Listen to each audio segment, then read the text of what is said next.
Welcome to the Coils, Cash and Culture Show, where we sit down with creatives and entrepreneurs at the intersection of Black hair care and business. My name is Taisha Friday, and I'll be your host. After researching the Black hair care economy, I learned in some countries, Black consumers can spend up to 9 times more than their non-Black counterparts on hair care. Despite this unwavering demand, there is still room for innovation in the quality of goods and services available. Through Coils, Cash and Culture, we're going to get a bit closer to the creatives and the entrepreneurs creating new paths in the industry.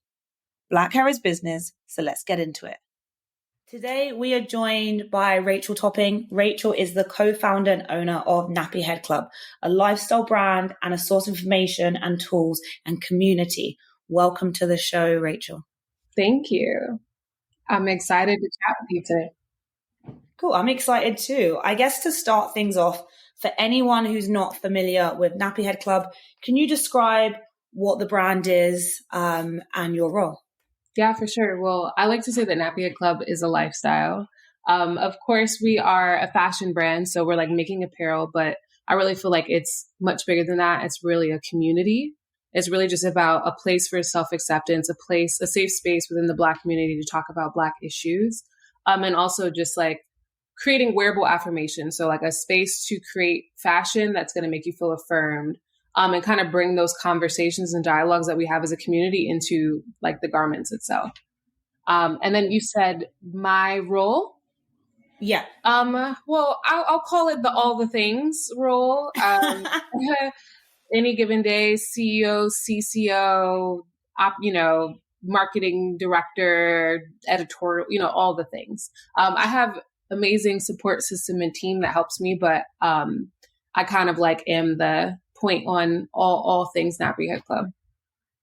And for anyone who's watching the video, I'm wearing a Nappy Head Club t-shirt, always black, never sorry. Yes.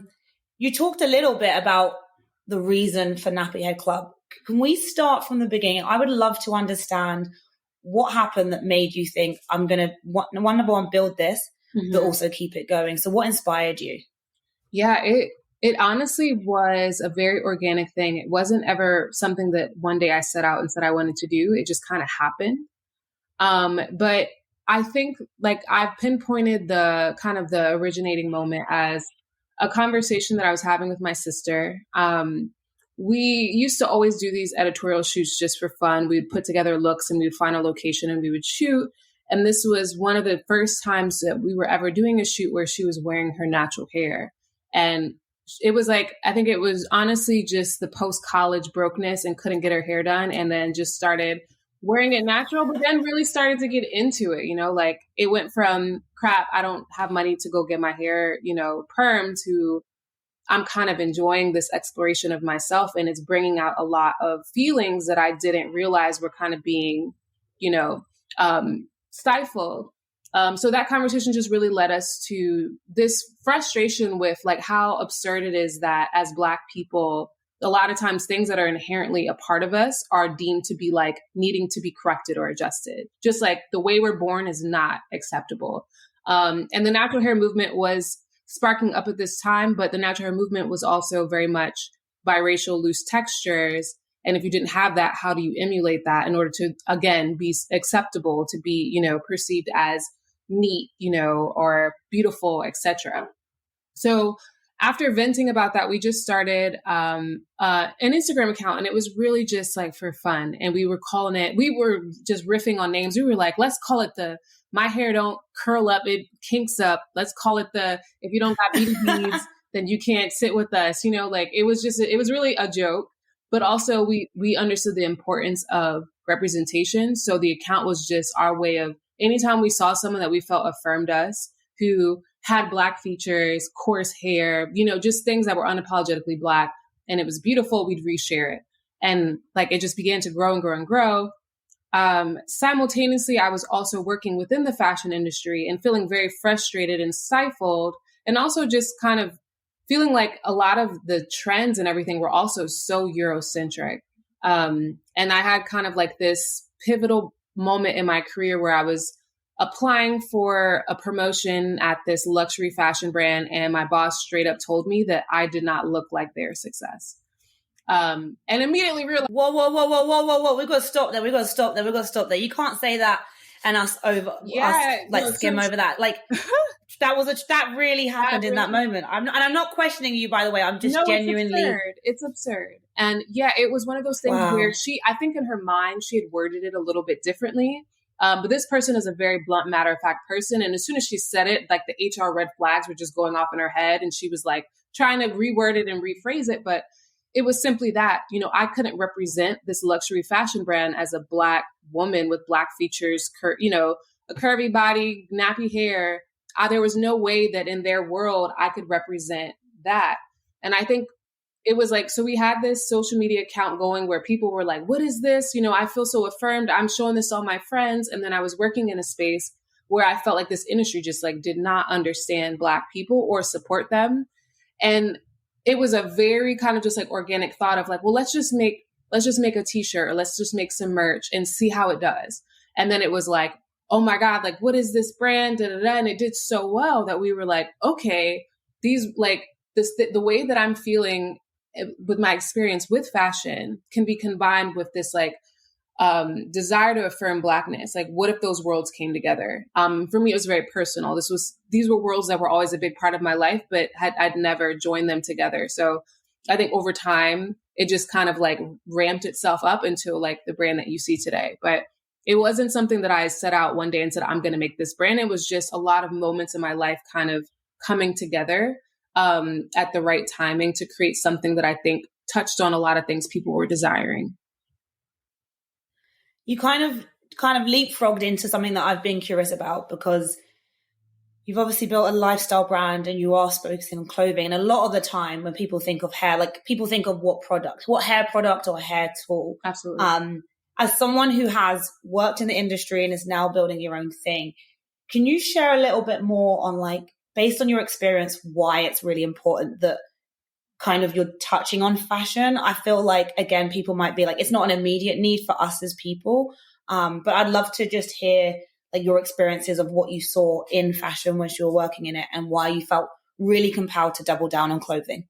I felt that hair was kind of a conduit into a bigger conversation around Black identity. So for me, it was never really a hair brand, but it was just about this thing that's such a common experience for Black people, and how it led into these deeper conversations about self-worth and, representation and things like that. And then when it comes to the fashion element of it, I felt frustrated with the lack of Black stories. I felt like the fashion industry continually panders to the Black community, but is not super of the Black community. And, again, this is a brand that is very personal to me, and it stemmed from things that I just simply found joy in. And growing up, my mom was from Brooklyn, so I loved like FUBU and these streetwear brands, Karl Kani. I thought they were so cool. And this idea of something that was our story and like our vision, I was always super drawn to that. So, I think that's where these worlds kind of came together for me. And when I think about what we do with fashion, it's telling stories through fashion, which I find really fun and exciting. That challenge of like making a piece that's beautiful or something that you want to wear, but also has a secondary layer of storytelling so that when you're wearing it, it's going to create conversation with someone in the street. It's kind of really like an experiment for me in creating wearable affirmations, and also what happens when you kind of like put that on your chest and when you're interacting in the world, then how does that support you to like affirm yourself as you're in a world that's not always going to tell you that you're valuable or you're worthy. So that's how those things kind of all came together for me. I know the name had changed. I know you originally started as 4C only. Can we talk about that? Yeah. So when we first started, it wasn't really even a business. It was an Instagram account. And that's what we had called the 4C Only Club after that whole riffing and joking about beady beads and all that. And I think we realized that we were getting a lot of questions about what is 4C. It wasn't immediately apparent to people who were first discovering the brand what 4C meant. Of course, there were some folks that got it, but not everyone uses the hair typing system. So that became kind of like a barrier for us. Of people not knowing what this was. And then I think as it began to evolve into a clothing brand, it was a lot of thought because we wanted to make sure that it wasn't a transition that made it appear as if we were departing from supporting this specific audience that genuinely needs the most uplifting and support because they're the ones being told all the time to fix themselves. But I think that, this idea of rebellion and creating like a brand or something that you want to wear, the word nappy is just so provocative. And it just kind of like leans itself to a lot of really great conversation and dialogue around why that word is so uncomfortable.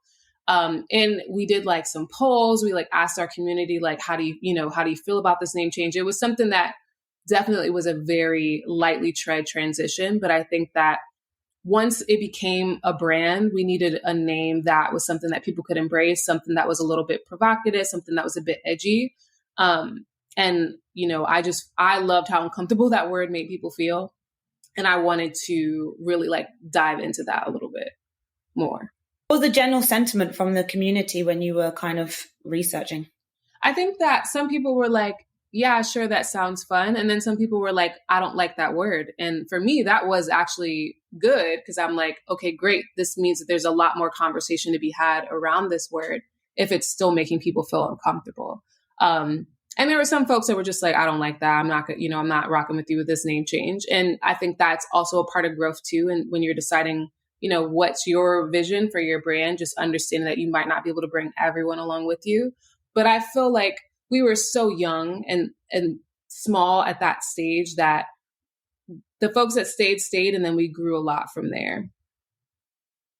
It's wild how much a word can number one, it's wild how much a word, how can I put it? I guess especially in the Black community, when I think about other terminology that's used, it is still wild to me that like nappy can be seen as negative. Or like when I think about honestly the language that we use as a community, probably, that's quite interesting. I guess on a whole, as someone who's working in hair, but also lifestyle, looking outside of your community, do you feel like there's a shift in acceptance of the use of the word nappy? Do you think as a community, we are seeing the beauty in that a bit more? Do you think there's still a long way to go in terms of even us as people appreciating that's our hair? I feel like there's more self-awareness around the potential negativity of using that word against each other than ever before. But it's interesting because I get told my hair's nappy often. It happened to me like a couple of weeks ago. Before I got these braids in on the train, this guy was like, "You're beautiful, but if your hair wasn't so nappy, it would look so much better." Whoa. Listen, it's not done. We are not done with this word or like our ideas around like appropriateness, like this idea of having to be presentable. And it's like, for whose gaze, because if it's like manipulating something that's very natural and normal to us, then who are we really doing it for? Like people who don't have those same features. But I feel like people are more aware. I feel like there's a lot of communities that kind of identify with it, like, nappy roots and things like that. But I do think that the word is it can still be weaponized for sure and still carries a lot of weight.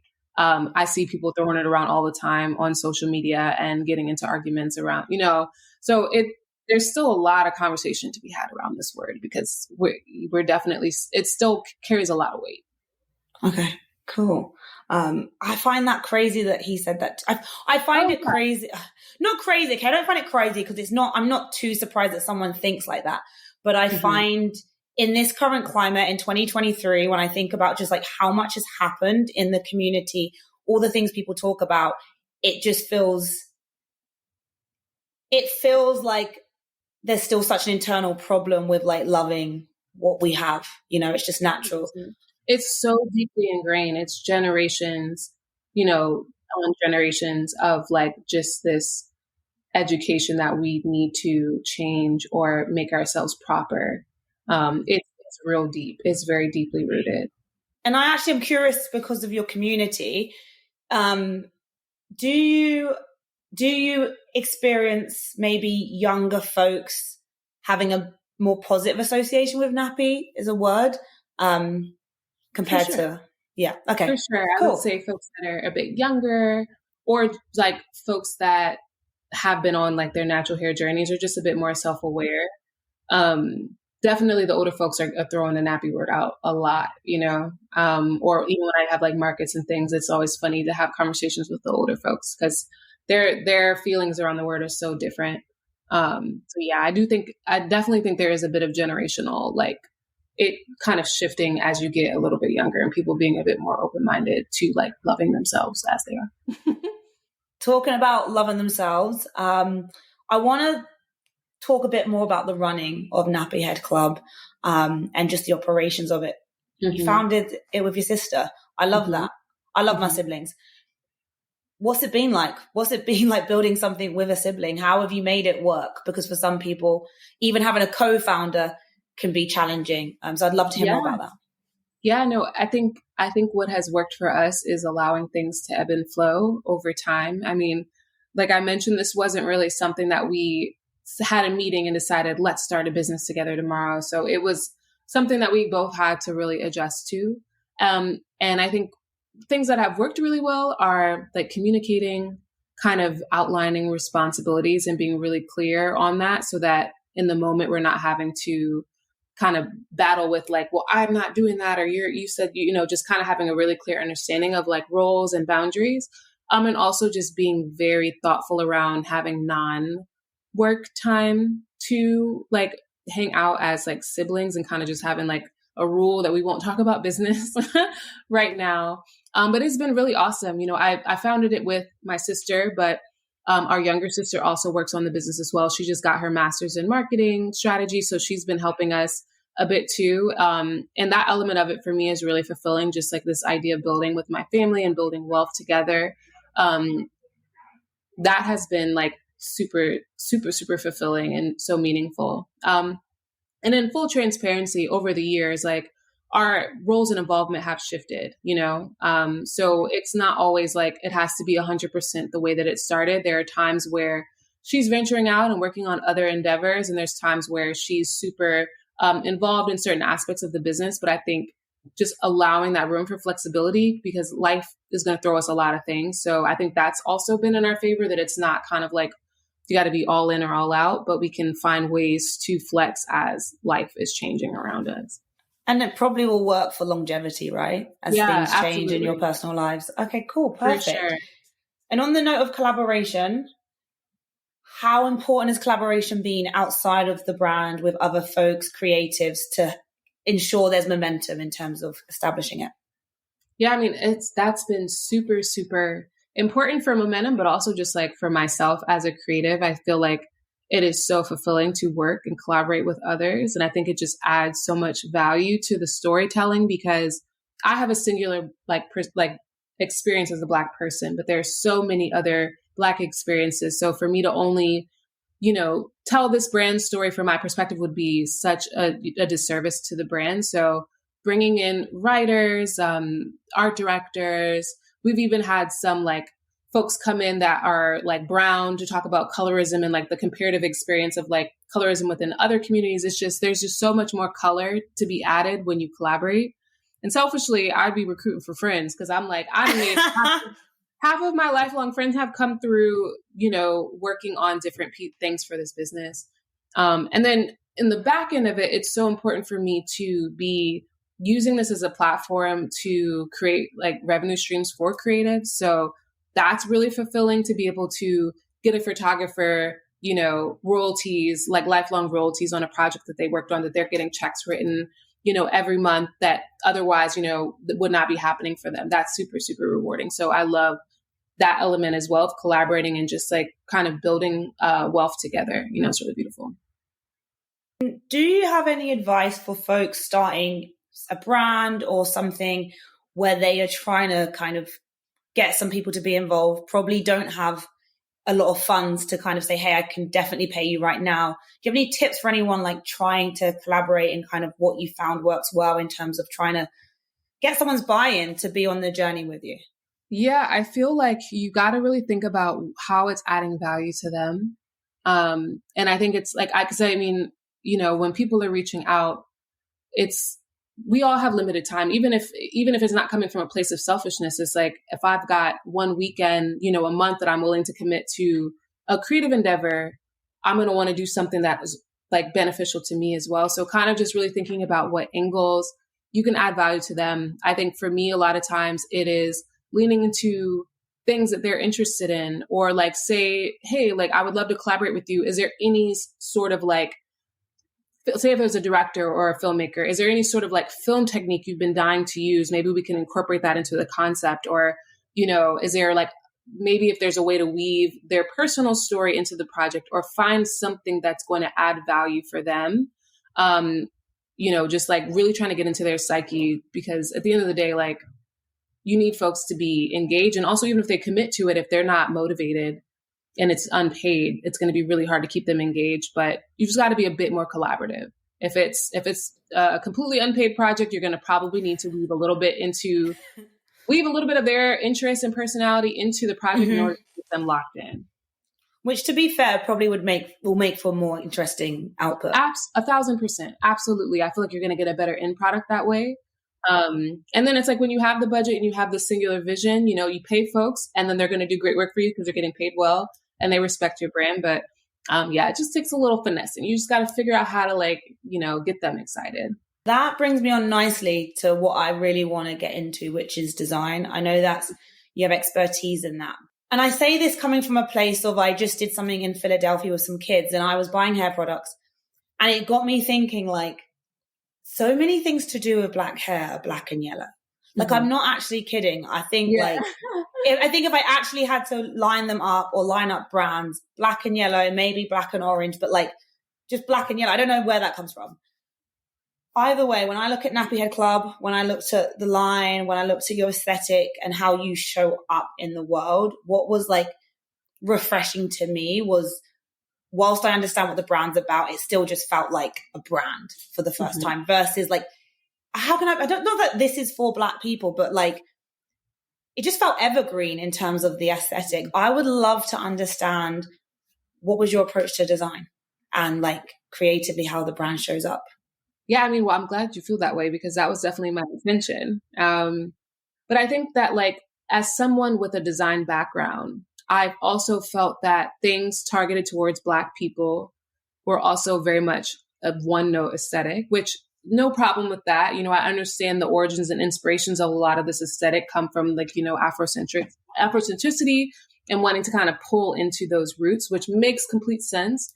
But as someone who considers himself more of like a minimalist, I felt like, why is this like our only option, you know? And why do I have to choose to wear something that doesn't really fit my personal vibe or taste because I want to support them? Like, why do I have to feel like I'm making a compromise in it not being something I truly love, you know, aesthetically, but I love what it's about. And I wanted to kind of like bridge that gap, because I felt that tension of like wanting to be wearing things that showed the world how proud I was of who I was, but the vibes just weren't really meshing. So I really wanted this to be kind of a design first brand where you're like, oh, wow, this is done really well. Oh, wow, this message is like for me, you know? And I feel it's really exciting to have people have that moment of surprise of like, oh no, this is like a Black brand. And they're surprised because it's designed in a very like thoughtful, patient kind of like, you know, way where it's really well done. And like you said, very evergreen. But it's like, oh no, this is like for us, you know, like even with the good hair scarf that I'm wearing, I wanted it to just be a scarf that you could have seen, you know, at Nordstrom and been like, this is a cute scarf. I know how to style this. I'm going to wear this all spring. But then you look at it and it's like, oh, this says good hair. Like this is like for Black people. So that for me has always been the angle, is like really wanting to just show Black folks that we deserve really beautifully well-designed things. And I've always been super inspired by that. Just like this idea of like dedicating time and energy and effort for us, you know, and like how that makes people feel. Mm-hmm. I'm excited to see the journey you go on. Because one, I think design's super, super important. I'm not a designer by any means. Two, I often hear when folks try to get additional investment, they obviously struggle with trying to communicate the brand and the feel of it. And so increasingly, I'm starting to see more brands who are trying to target Black consumers, but trying to not look like they're targeting Black consumers. And I think if we can do it in an intentional way that still feels like it's for us, I think like it's going to be exciting to see the expansion of the brand. Quick question whilst I'm wearing the t-shirt. The t-shirt, for anyone listening on audio, is always black, never sorry. I'm really into the use of words and language. How many iterations of like what this t-shirt was going to say do you think you went through till you landed on this? Man, it was probably like maybe 2 to 3 weeks of trying to come up with like, I wouldn't say like a tagline, but a message at the time. And this was before like June of 2020. So this was like pre, kind of like the resurgence of Black Lives Matter. But I was really trying to find the words that kind of encapsulated the feeling of like never dimming yourself. Because that was a lot of it, was like not toning down and, quieting just the vibrance, which is Black culture, for the white gaze. And there were a couple of words or a couple of phrases that were getting tossed around. This was one of the ones that came to me a little bit later, and I was kind of riffing with a friend, my roommate at the time. And when I said it out loud, I was like, no, this is the one. Like, this is it. And she was like, I think that might be it. And I was like, yeah, this is definitely it. It was kind of like once that one came into like the lineup, I was like, this is how I feel, And of course, I'm a designer, so I was already kind of thinking about how many words I wanted to be and how I wanted to lock it up. But I needed the words, but it felt right. And that t-shirt is like probably the kind of our calling card, the thing that really got us on the map, the thing that went kind of viral. The one that most of the time you'll catch like a celebrity in or whatever is this t-shirt. And it's interesting because it is a very simple classic design, but I think sometimes that's just what resonates, It's like when the message is. I wore it. I was out on Sunday and I don't know, everywhere I went, I just knew everyone has read that. But like, It's almost like how do I say this without swearing? No, you know what? No, it's my podcast. This basically says, I don't give a fuck. And I love it. And I do feel like you project that energy wearing this. So thank you for making it. And I do ask because I think people see this kind of stuff and think I could do it. And it's like, but would you land on that? But whatever you were trying to communicate through this, I feel it when wearing it. And I think it's received out there in the world. No, I appreciate it. And on creativity, how do you stay inspired? Like after everything, especially with the pandemic, where I do think some people have the luxury of being at home a lot more. How do you stay inspired in this world where everyone wants to do things virtually? Where do you draw your inspiration from? I love to go to like galleries, exhibits, performances, really just kind of like staying in the energy and the spirit of folks who are creating. In like the virtual space, I love me some Pinterest, mood boarding. And I also just really love following brands that inspire me. They don't have to be super linear with what I'm doing. I do follow a few clothing brands as well, and I'm really inspired by what they're doing. But just like keeping that creative energy around me, I feel like just keeps me kind of like vibrating in that headspace. I just went to a film screening, and just even listening to her creative process really inspired me. And I just like came home with some ideas of things that I wanted to do. But I just try to like surround myself with that like active creating energy. Yeah, for sure. Okay. And I was going to ask you what's next for Nappy Head Club, but I know you're now stocked out in the UK. And as someone who's a Brit and going home, I want to be able to tell people where to go get your stuff from. So like, what's next for Nappy Head Club? And also, can we talk about expanding into other markets? Because we know there's Black people everywhere.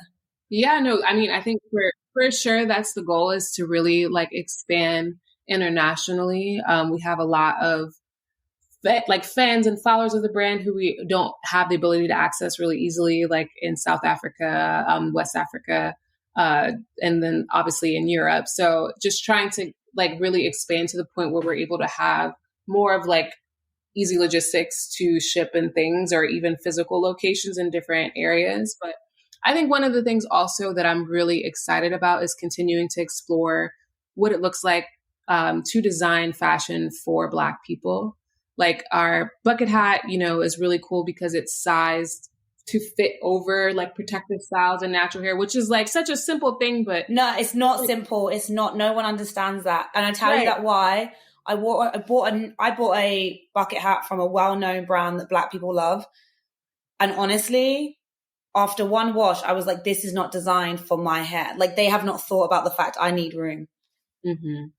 So yeah, I think that's really exciting for me, and finding more opportunities to just like fine tune fashion for Black people with like our very unique, needs, desires, interests. So that's really exciting for me. Like diving a bit more into hair tools and like beautifying those. That's something I'm very excited to work on.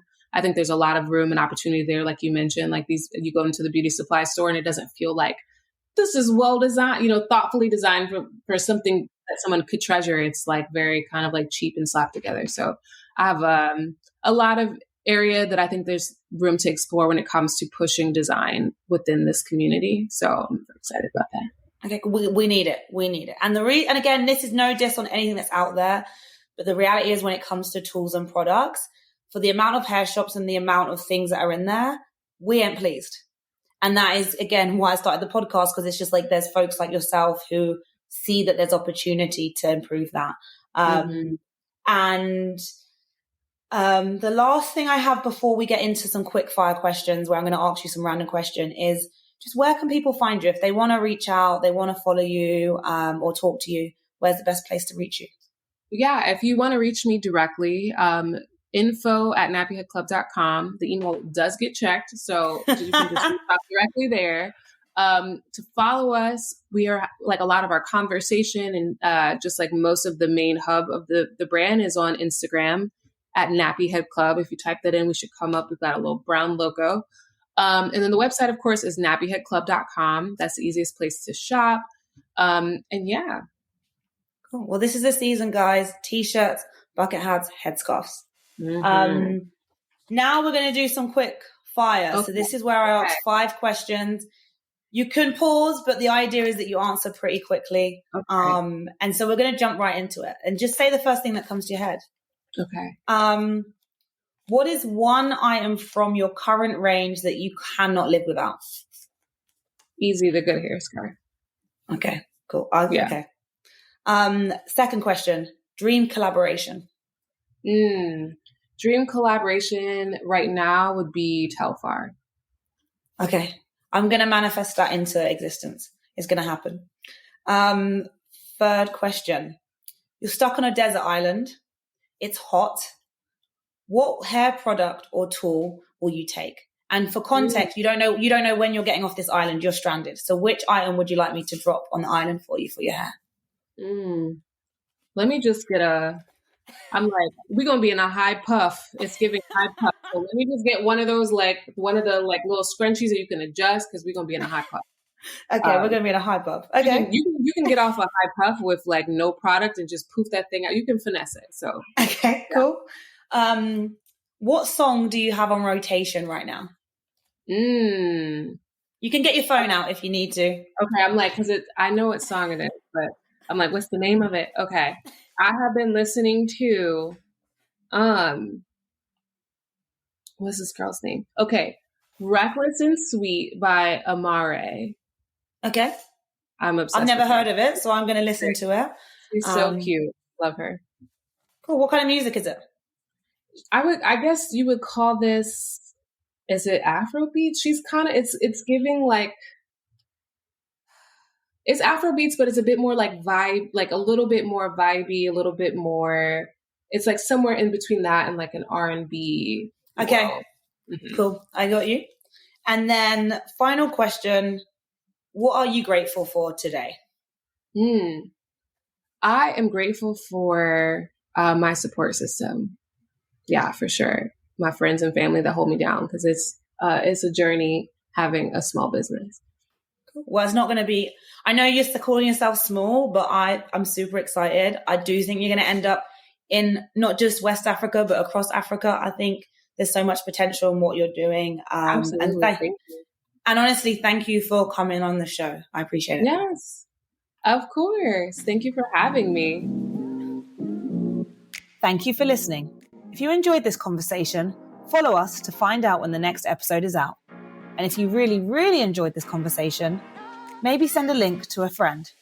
And if you really, really, really enjoyed this conversation, head to coilscashculture.com to sign up to our mailing list today. Stay well, keep smiling.